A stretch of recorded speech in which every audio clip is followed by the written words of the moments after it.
Indonesians are very devout in their rituals. There's a queue for Umrah, there's a queue for Hajj. Our rituals are extraordinary. Mosques are beautifully built everywhere.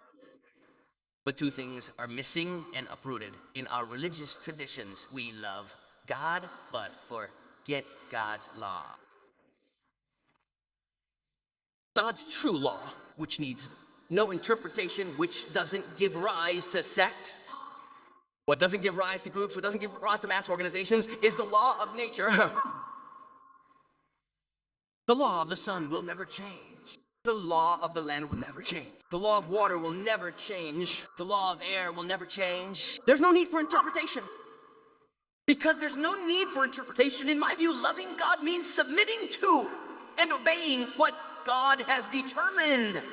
Our submission and obedience to what God has ordained is our submission and obedience to causality, to cause and effect, to the law of nature, a universal law that applies equally to all nations.